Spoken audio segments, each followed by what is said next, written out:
മറ്റൊരു PSC English ക്ലാസ്സിലേക്ക് സ്വാഗതം. അപ്പോൾ നമ്മൾ ഇന്ന് എടുക്കുന്നത് കഴിഞ്ഞ വീഡിയോയിൽ എടുത്തിട്ടുണ്ടായിരുന്ന ടൈപ്സ് ഓഫ് സെൻറ്റൻസിൻ്റെ പാർട്ട് 2 ആണ്. ഓക്കെ, അപ്പോൾ കഴിഞ്ഞ ക്ലാസ്സിൽ ഓൺ ദ ബേസിസ് ഓഫ് പർപ്പസിൻ്റെ അടിസ്ഥാനത്തിൽ നമ്മൾ 4 സെൻറ്റൻസുകളെ തരംതിരിക്കുമെന്ന് പറഞ്ഞിട്ടുണ്ടായിരുന്നു. ഇന്ന് on the basis of close structure, അതായത് ഒരു സെൻറ്റൻസിൻ്റെ ഘടന അനുസരിച്ച് നമ്മൾ സെൻറ്റൻസുകളെ 4 തരംതിരിക്കുന്നു.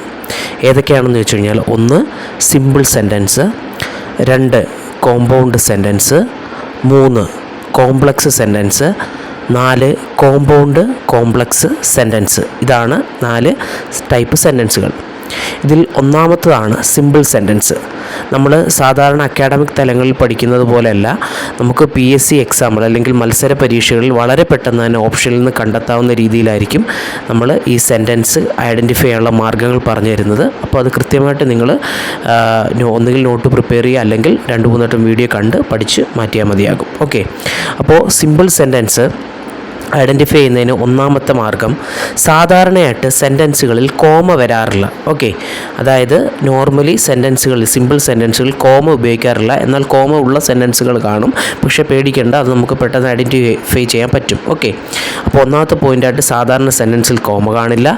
രണ്ടാമത്തത് കണക്റ്റിംഗ് വേർഡ്സ് കാണത്തില്ല. ഇപ്പോൾ ഉദാഹരണത്തിന് ആൻഡ്, ബട്ട് അങ്ങനെ തുടങ്ങിയ കണക്റ്റിംഗ് വേർഡ്സ് ഒന്നും തന്നെ സിമ്പിൾ സെൻറ്റൻസിൽ യൂസ് ചെയ്യില്ല. അതുപോലെ INGയിൽ തുടങ്ങുന്ന സെൻറ്റൻസുകൾ അത് സിമ്പിൾ സെൻറ്റൻസിൻ്റെ ഭാഗമായിരിക്കും. അതായത് ഇപ്പോൾ ഡ്രിങ്കിങ് എന്നൊക്കെ പറയത്തില്ലേ, അങ്ങനെ ING ഒരു വെർബിൻ്റെ INGയിൽ തുടങ്ങിക്കഴിഞ്ഞാൽ അത് സിമ്പിൾ സെൻറ്റൻസ് ആയിരിക്കും. അതുപോലെ ബീയിങ് എന്ന് പറയുന്ന പദം വരുന്ന സെൻറ്റൻസുകൾ എന്താണ്, സിമ്പിൾ സെൻറ്റൻസിൻ്റെ ഭാഗമാണ് ബീയിങ് വരുന്ന സെൻറ്റൻസുകളും. പിന്നീട് ഇൻസ്പൈറ്റ് ഓഫ് അല്ലെങ്കിൽ ഡെസ്പൈറ്റ്, ഈ രണ്ടിൽ ഏത് വേർഡുകൾ വന്നാലും അത് സിമ്പിൾ സെൻറ്റൻസിൻ്റെ ഭാഗമായിരിക്കും. ഇൻസ്പൈറ്റ് ഓഫ് അല്ലെങ്കിൽ ഡെസ്പൈറ്റ്. അതിനുശേഷം ടു അല്ലെങ്കിൽ ഇനഫ് ടു എന്നീ പ്രയോഗങ്ങൾ നടത്തുന്ന സെൻറ്റൻസുകളും സിമ്പിൾ സെൻറ്റൻസുകളായിരിക്കും. ഓക്കെ ആണല്ലോ. അപ്പോൾ ഈ 6 പോയിൻ്റ് നന്നായിട്ടൊന്ന് ഐഡൻറ്റിഫൈ ചെയ്യുക. 1, സാധാരണ സെൻറ്റൻസുകളിൽ കോമ ഉപയോഗിക്കാറില്ല. കണക്റ്റിംഗ് വേർഡ്സ് വരാത്തതും സിമ്പിൾ സെൻറ്റൻസ് ആണ്. അതുപോലെ ഒരു വെർബിൻ്റെ INGയിൽ തുടങ്ങിക്കഴിഞ്ഞാൽ അത് സിമ്പിൾ സെൻറ്റൻസ് ആണ്. ഒപ്പം ബീയിങ് വരുന്ന വേർഡുകളും എന്താണ്, സിമ്പിൾ സെൻറ്റൻസ് ആണ്. ഒപ്പം ഇൻസ്പൈറ്റ് ഓഫ്, ഡെസ്പൈറ്റ് ഇവ വരുന്നവയും സിമ്പിൾ സെൻറ്റൻസുകളാണ്. പിന്നീട് ടു അല്ലെങ്കിൽ ഇനഫ് ടു എന്നീ പ്രയോഗങ്ങൾ നടത്തുന്ന സെൻറ്റൻസുകളും സിമ്പിൾ സെൻറ്റൻസ് ആണ്. നമുക്ക് എക്സാമ്പിൾ നോക്കാം. ഓക്കെ, ഇതാണ്ട് എക്സാമ്പിൾ നോക്കിയോ. She is too weak to walk. കണ്ടോ, അവിടെ ടു അതിനുശേഷം ടു എന്നുള്ള പ്രയോഗം നടത്തിയിരിക്കുന്നു അല്ലേ, 2 വീക്ക് 2 എന്നുള്ള. സോ ഇതിൽ നിന്ന് നമുക്ക് ഐഡൻറ്റിഫൈ ചെയ്തൊരു സിമ്പിൾ സെൻറ്റൻസ് ആണ്. പിന്നീട് അടുത്ത് നോക്കിയേ, being very poor she is happy. അവിടെ ആ സെൻറ്റൻസിൻ്റെ തുടക്കം തന്നെ ആരുണ്ട്, ബീയിങ് എന്ന് പറയുന്ന പദമുണ്ട് അല്ലേ, അപ്പോൾ തന്നെ ഐഡൻറ്റിഫൈ ചെയ്തൊരു സിമ്പിൾ സെൻറ്റൻസ് ആണ്. അടുത്തത് drinking alcohol is injurious to health. അവിടെ നോക്കിക്കേ, ING അതായത് ഡ്രിങ്ക് എന്ന് പറയുന്ന വെർബിൻ്റെ INGയിലാണ് ഈ സെൻറ്റൻസ് സ്റ്റാർട്ട് ചെയ്തിരിക്കുന്നത്. അതുകൊണ്ട് തന്നെ ഇതൊരു സിമ്പിൾ സെൻറ്റൻസ് ആണെന്ന് ഐഡൻറ്റിഫൈ ചെയ്യാൻ സാധിക്കും. അടുത്തത് she is A smart girl. കണ്ടില്ലേ, ഒരു നോർമൽ സെൻറ്റൻസ് ആണ്, കണക്റ്റിംഗ് വേർഡ്സ് ഒന്നും തന്നെ ഇല്ല. അതുകൊണ്ട് തന്നെ ഇതും സിമ്പിൾ സെൻറ്റൻസ് ആണ്. ഓക്കെ, അപ്പോൾ ഇനി നമുക്ക് രണ്ടാമത്തെ കാറ്റഗറിയിലേക്ക് പോകാം. On the basis of clause സ്ട്രക്ചറിൻ്റെ രീതിയിൽ തരംതിരിക്കുന്ന രണ്ടാമത്തെ സെൻറ്റൻസ് ആണ് compound sentence. Compound sentence identify ചെയ്യാൻ നിങ്ങൾ ഈ കുറച്ച് വേർഡുകൾ ബൈ ഹാർട്ട് ചെയ്താൽ മതിയാകും. അത് ഏതൊക്കെയാണെന്ന് വെച്ച് കഴിഞ്ഞാൽ, ഒന്നാമത്തെ set so, but, and, or. അതായത് ഇവ വരുന്നവ എന്താണ്, കോമ്പൗണ്ട് സെൻറ്റൻസിൻ്റെ ഭാഗമായിരിക്കും. So, but, and, or. Okay, then രണ്ടാമത്തെയാണ് എന്തൊക്കെ, കോൺസിക്വൻ്റ്ലിയും നെവർദ്ലെസ്സും. കോൺസിക്വൻ്റ്ലിയും നെവർദ്ലെസ്സും. ഓക്കെ, അപ്പോൾ ഈ 2 വേർഡുകൾ വന്നാലും അത് കോമ്പൗണ്ട് സെൻറ്റൻസിൻ്റെ ഭാഗമായിരിക്കും. അടുത്തതാണ് therefore, where as well as. ഏതൊക്കെയാണ്, therefore, where as well as. ഈ വേർഡുകളിൽ ആരെങ്കിലും വന്നാലും അത് കോമ്പൗണ്ട് സെൻറ്റൻസിൻ്റെ ഭാഗമായിരിക്കും. അടുത്ത കുറച്ച് പ്രയോഗങ്ങളാണ് നെയ്തർ നോർ, എയ്തർ ഓർ, അതുമല്ലെങ്കിൽ നോട്ട് ഓൺലി ബട്ട് ആൾസോ, പിന്നീട് ബോത്ത് ആൻഡ് അല്ലേ. അപ്പോൾ ഏതൊക്കെയാണ്, neither nor, either or, not only but also, both and ഇവ വരുന്ന സെൻറ്റൻസുകൾ എന്താണ്, കോമ്പൗണ്ട് സെൻറ്റൻസുകളാണ്. അപ്പോൾ ഇത്തരം വേർഡുകളുണ്ടെങ്കിൽ തിരിച്ചറിയുക, ആ സെൻറ്റൻസ് കോമ്പൗണ്ട് സെൻറ്റൻസ് ആയിരിക്കും. ഓക്കെ, ദെൻ അതിനൊരു 2 എക്സാമ്പിൾ നോക്കാം. ഒന്നാമത്തത് she's neither A singer nor A teacher. അവിടെ നോക്കിക്കേ, നെയ്തർ എ സിംഗർ നോർ അല്ലേ, നെയ്തർ നോർ എന്നുള്ള പ്രയോഗമുണ്ട്. അതുകൊണ്ട് തന്നെ ഇതെന്താണ്, കോമ്പൗണ്ട് സെൻറ്റൻസ് ആണ്. രണ്ടാമത്തെ നോക്കിക്കോ, he as well as his friend is coming here. അവിടെ നോക്കിക്കേ, ആസ് വെൽ ആസ് അല്ലേ, നമ്മൾ ഓൾറെഡി പറഞ്ഞു ആസ് വെൽ ആസ് എന്താണ്, കോമ്പൗണ്ട് സെൻറ്റൻസിൻ്റെ ഭാഗമാണ്. ഇങ്ങനെ നമുക്ക് കോമ്പൗണ്ട് സെൻറ്റൻസ് തിരിച്ചറിയാൻ സാധിക്കും. ഓക്കെ, ഇനി മൂന്നാമത്തെ കാറ്റഗറിയാണ് കോംപ്ലക്സ് സെൻറ്റൻസ്. ഇതിൽ വരുന്ന വേർഡുകളൊന്ന് ഐഡൻറ്റിഫൈ ചെയ്യാം. ഓക്കെ, ഏതൊക്കെയാണ്? ഇഫ്, ഒൺലി ഇഫ്, ഈ 2 വേർഡുകൾ വന്നാൽ അത് കോംപ്ലക്സ് സെൻറ്റൻസ് ആണ്. അതുപോലെ ബിക്കോസ്, അൺലെസ്, ഈ വേർഡുകൾ ഉണ്ടെങ്കിലും അത് കോംപ്ലക്സ് സെൻറ്റൻസ് ആണ്. ശേഷം ദോ, ആൾദോ, ഈവൻ ദോ, ഈ വേർഡുകൾ വന്നാലും അതെന്താണ്, കോംപ്ലക്സ് സെൻറ്റൻസ് ആണ്. ദെൻ അടുത്തയാണെന്ത്, അസൂണസ്. ഏതാണ്? അസൂണസ്. മുമ്പേ നമ്മൾ അസ്വല്ലസ് പഠിച്ചു. അസ്വല്ലസ് കോമ്പൗണ്ടിൻ്റെ ഭാഗമാണ്. എന്നാൽ അസൂണസ് വന്നു കഴിഞ്ഞാൽ അത് കോംപ്ലക്സ് സെൻറ്റൻസ് ആണ്. ഓക്കെ, പിന്നീട് സോ ദാറ്റ് എന്ന പ്രയോഗം വന്നാലും അത് കോംപ്ലക്സ് സെൻറ്റൻസ് ആണ്. അപ്പോൾ പറഞ്ഞ വേർഡുകൾ ഒന്നുകൂടെ റിപ്പീറ്റ് ചെയ്യാം.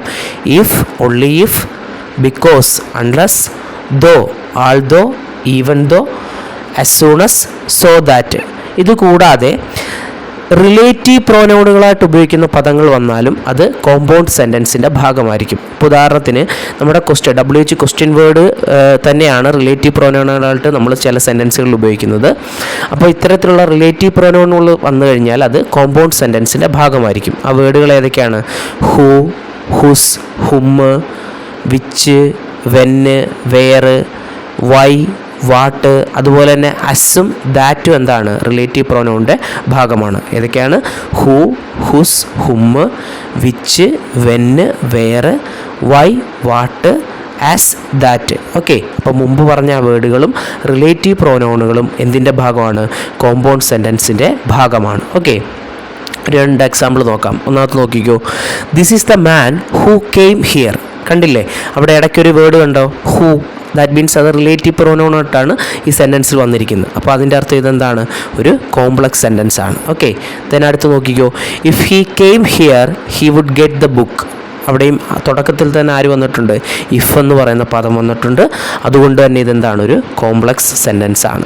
ഓക്കെ, ഇനി അടുത്തയാണ് കോമ്പൗണ്ട് കോംപ്ലക്സ്. ഇത് ഐഡൻറ്റിഫൈ ചെയ്യാൻ വളരെ എളുപ്പമാണ്. അതായത് നിങ്ങൾ കോമ്പൗണ്ടിലെയും കോംപ്ലക്സിലെയും വേർഡുകൾ തിരിച്ചറിയാൻ സാധിക്കുമെങ്കിൽ അത് ഉറപ്പായിട്ടും കോമ്പൗണ്ട് കോംപ്ലക്സ് തിരിച്ചറിയാനും നമ്മളെ സഹായിക്കും. ഉദാഹരണത്തിന് ഇവിടെ നോക്കിക്കോ, when she heard the cry she went to the spot and served the child. ഇവിടെ നോക്കിക്കേ, വെൻ എന്ന് പറയുന്ന കോംപ്ലക്സിൽ അല്ലെങ്കിൽ കോംപ്ലക്സ് സെൻറ്റൻസിൻ്റെ ഭാഗമായിട്ടുള്ള വെന്നും ആൻഡ് എന്ന് പറയുന്ന കോമ്പൗണ്ട് സെൻറ്റൻസിൻ്റെ ഭാഗവും ഇവിടെ വന്നിട്ടുണ്ട്. ഓക്കെ, അതായത് കോമ്പൗണ്ടിലെയും കോംപ്ലക്സിലെയും വേർഡുകൾ ഒരേ സെൻറ്റൻസിൽ വന്നു കഴിഞ്ഞാൽ ആ സെൻറ്റൻസിന് നമ്മൾ എന്തായിട്ട് കണക്ക് കൂട്ടണം? കോമ്പൗണ്ട് കോംപ്ലക്സ് ആയിട്ട് കണക്ക് കൂട്ടണം. ഓക്കെ ആണല്ലോ. അപ്പോൾ അതിന് കോമ്പൗണ്ടിലെയും കോംപ്ലക്സിലെയും വേർഡുകൾ തിരിച്ചറിയുക. ഇവ രണ്ടും കൂടി വന്നു കഴിഞ്ഞാൽ ആ സെൻറ്റൻസിന് നമ്മൾ എന്തായിട്ട് കണക്ക് കൂട്ടുന്നു? 4ാമത്തെ കാറ്റഗറി ആയിട്ടുള്ള കോമ്പൗണ്ട് കോംപ്ലക്സ് ആയിട്ട് കണക്ക് കൂട്ടുന്നു. ഓക്കെ ആണല്ലോ.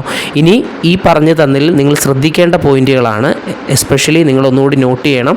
ബി കെയർഫുള്ളായിട്ടുള്ള പോയിന്റുകളാണ്. ഒന്ന്, വേറെ വന്നു കഴിഞ്ഞാൽ അത് റിലേറ്റീവ് പ്രൊനൗണിൻ്റെ ഭാഗമാണ്. അതുകൊണ്ട് തന്നെ ആ സെൻറ്റൻസിനെ നമ്മൾ എന്തായിട്ട് കണക്ക് കൂട്ടണം? കോംപ്ലക്സ് ആയിട്ട് കണക്ക് കൂട്ടണം. അതുപോലെ ആസ് എന്ന് പറയുന്ന പദം മാത്രമേ ഉള്ളൂവെങ്കിൽ അതിനെ നമ്മൾ എന്തായിട്ട് കണക്ക് കൂട്ടുന്നു? അതും കോംപ്ലക്സ് ആണ്. റിലേറ്റീവ് പ്രൊനൗണിൻ്റെ ഭാഗമായിട്ട് അതും കോംപ്ലക്സ് സെൻറ്റൻസ് ആണ്. എന്നാൽ വേറസ് എന്ന് വന്നാൽ അത് കോമ്പൗണ്ടാണ്. അതായത് വേറസും കൂടെ ചേർത്ത് ഒരുമിച്ച് പറഞ്ഞാൽ അത് കോമ്പൗണ്ട് സെൻറ്റൻസിൻ്റെ ഭാഗമാണ്. ഓക്കെ ആണല്ലോ. ദെൻ അടുത്തയാണ് സോ വന്നാൽ അത് കോമ്പൗണ്ടാണ്. എന്നാൽ ദാറ്റ് വന്നാൽ അതെന്താണ്? കോംപ്ലക്സ് ആണ്. എന്നാൽ സോ ദാറ്റ് വന്നാൽ എന്താണ്? അത് കോംപ്ലക്സ് ആണ്. അപ്പോൾ ചിലർക്കൊരു ഡൗട്ട് തോന്നും, കോമ്പൗണ്ടിലെയും കോംപ്ലക്സിലെയും വേർഡുകൾ ഒരുമിച്ച് വന്നാൽ അത് കോമ്പൗണ്ട് കോംപ്ലക്സ് അല്ലേ എന്ന്. ഒരിക്കലും അല്ല. ഒരുമിച്ച്, അതായത് സോ ദാറ്റ് എന്ന് പറയുന്ന ഒറ്റ പ്രയോഗമാണ്. മനസ്സിലായില്ലേ? അങ്ങനെ ഒറ്റ പ്രയോഗമായിട്ട് വന്നാൽ നമ്മൾ കോമ്പൗണ്ട് കോംപ്ലക്സ് ആയിട്ട് കണക്ക് കൂട്ടത്തില്ല. ഉദാഹരണത്തിന് തൊട്ട് മുമ്പ് നമ്മൾ പറഞ്ഞ വെന്നും ആൻഡും നോക്കിക്കുക, അവിടെ ഒരുമിച്ചല്ല, ഇവിടെ രണ്ട് ഭാഗത്താണ് അത് വന്നിരിക്കുന്നത് അല്ലേ. അതുകൊണ്ടാണ് നമ്മളതിനെ കോമ്പൗണ്ട് കോംപ്ലക്സ് ആയിട്ട് കണക്കൂട്ടിയത്. എന്നാൽ സോ ദാറ്റ് എന്ന് പറഞ്ഞാൽ ഒരൊറ്റ പ്രയോഗമാണ്. അപ്പോൾ അത്തരത്തിൽ വന്നു കഴിഞ്ഞാൽ നമ്മളതിനെ എന്താണ് കോമ്പൗണ്ട് കോംപ്ലക്സിൽ കണക്ക് കൂട്ടണ്ട. ഓക്കെ, അതിലുപരി ഈ പറഞ്ഞ വേർഡുകൾ ശ്രദ്ധിച്ചാൽ മതി. അതായത് വേറസ്, വേറും അസും സെപ്പറേറ്റ് ആയിട്ട് വന്നാൽ കോംപ്ലക്സ്, എന്നാൽ വേറസ് എന്ന് വന്നാൽ അത് കോമ്പൗണ്ട്. അതുപോലെ സോ വന്നാൽ അത് കോമ്പൗണ്ട്, ദാറ്റ് വന്നാൽ കോംപ്ലക്സ്. എന്നാൽ സോ ദാറ്റ് എന്നുള്ള പ്രയോഗം വന്നാൽ അത് കോംപ്ലക്സ് സെൻറ്റൻസിൻ്റെ ഭാഗമായിരിക്കും. ഓക്കെ, ദെൻ ഈ പോർഷനുമായിട്ട് ബന്ധപ്പെട്ട് ചോദിക്കുന്നതാണ് ഇൻ്റർചേഞ്ച് ഓഫ് ദ സെൻറ്റൻസ് ചോദിക്കാറുണ്ട്. അത് വളരെ എളുപ്പം നിങ്ങൾക്ക് ഓപ്ഷനിൽ നിന്ന് കണ്ടെത്താൻ പറ്റും. ഞാൻ ഈ പറഞ്ഞ വേർഡുകൾ നിങ്ങൾ ഒന്ന് നന്നായിട്ട് നോക്കി പഠിച്ചിരുന്നാൽ മാത്രം മതി. ഇപ്പോൾ എന്താണ്ട് ഒരു മോഡൽ ക്വസ്റ്റ്യൻ നമുക്ക് നോക്കാം. ഹീസ് ആബ്സെൻറ്റ് ബിക്കോസ് ഹീസ് ഇൽ. നോക്കിക്കേ, ഇവിടെ നമ്മളോട് ചോദിച്ചിരിക്കുന്നത് എന്താണ്? Change it into A compound sentence. അതായത് തന്നിരിക്കുന്നതിൽ നിന്ന് കോമ്പൗണ്ട് സെൻറ്റൻസ് ഐഡൻറ്റിഫൈ ചെയ്യാനാണ്. മനസ്സിലായില്ലേ? അപ്പോൾ നമ്മൾ കോമ്പൗണ്ട് സെൻറ്റൻസ് ഐഡൻറ്റിഫൈ ചെയ്യാൻ നമ്മൾ എന്താ ചെയ്യേണ്ടത്? നമ്മൾ ഓൾറെഡി കോമ്പൗണ്ട് സെൻറ്റൻസിൻ്റെ വേർഡുകൾ പഠിച്ചു അല്ലേ. കോമ്പൗണ്ട് സെൻറ്റൻസിൽ ഉപയോഗിക്കുന്ന വേർഡുകൾ പഠിച്ചു. ആ വേർഡുകളിൽ ആരെങ്കിലും തന്നെ ഇതിനകത്തുണ്ടോ എന്ന് നോക്കിയാൽ പോരായോ? നോക്കിക്കോ, ഒന്നാമത്തെ നോക്കിക്കേ, ഹീസ് ഇൽ ബിക്കോസ് ഹീസ് ആബ്സെൻറ്റ്. നോക്കിക്കേ, ഹീസ് ഇൽ ബിക്കോസ് ഹീസ് ആബ്സെൻറ്റ്. ഇതിനകത്ത് നമ്മൾ കോമ്പൗണ്ടിൽ പഠിച്ച ഏതെങ്കിലും പദം ഉണ്ടോ എന്ന് നോക്കാം. അതായത് നിങ്ങൾക്ക് തന്നിരിക്കുന്ന ഓപ്ഷനിൽ കോമ്പൗണ്ടിലുള്ള പദം ഉണ്ടോ എന്ന് നോക്കാം നമുക്ക്. അപ്പോൾ ഈ സെൻറ്റൻസിൽ എന്തില്ല? നമ്മൾ ഈ പറഞ്ഞ കോമ്പൗണ്ടിലേക്ക് എത്തിക്കുന്ന പദമില്ല അല്ലേ. കാരണം ബിക്കോസ് എന്ന് പറഞ്ഞാൽ എന്താണ്? നമ്മൾ മുമ്പ് പറഞ്ഞതാണ്, അത് കോംപ്ലക്സ് ആണ്. അടുത്ത് നോക്കിക്കേ, his absence is due to illness അല്ലേ. അതിനകത്ത് എന്തില്ല? അതിനകത്ത് ഈ പറഞ്ഞ കോമ്പൗണ്ടിലോ എത്തിക്കുന്ന ഒരു പദവും ഇല്ല. അതൊരു നോർമൽ സെൻറ്റൻസ് ആണ് അല്ലേ. ദെൻ അടുത്ത് നോക്കിക്കേ, ബീയിങ് ഇൽ ഹീസ് ആബ്സെൻറ്റ്. നമ്മൾ ഓൾറെഡി മുമ്പ് പറഞ്ഞതാണ്, ബീയിങ് എന്ന് പറയുന്ന പദം വന്നാൽ അത് സിമ്പിൾ സെൻറ്റൻസിൻ്റെ ഭാഗമാണ്. ഇനി അടുത്ത് നോക്കിക്കേ, ഹീസ് ഇൽ സോ ഹീസ് ആബ്സെൻറ്റ്. യെസ്, നോക്കിക്കേ, സോ എന്ന് പറയുന്ന പദമുണ്ട് അല്ലേ. സോ വന്നാൽ നമ്മൾ പറഞ്ഞു അത് കോമ്പൗണ്ട് സെൻറ്റൻസിൻ്റെ ഭാഗമാണ്. അപ്പോൾ തീർച്ചയായിട്ടും ഇവിടുത്തെ ആൻസർ എന്താണ്? ഓപ്ഷൻ ഡി ആണ്. ഹീസ് ഇൽ സോ ഹീസ് ആബ്സെൻറ്റ്. ഓക്കെ, അപ്പോൾ ഇത്തരത്തിൽ നമുക്ക് ഈ വേർഡുകളുടെ സഹായത്തോടു കൂടി ഇൻ്റർചേഞ്ച് നമുക്ക് ശരിയാക്കാൻ സാധിക്കും. ഓക്കെ, അപ്പോൾ ഈ വീഡിയോ ഇഷ്ടപ്പെട്ടാൽ ചാനൽ സബ്സ്ക്രൈബ് ചെയ്യുക. ഒപ്പം ഗുണകരമാണെന്ന് തോന്നിയാൽ മറ്റുള്ളവരിലേക്ക് ഷെയർ ചെയ്യുക. താങ്ക്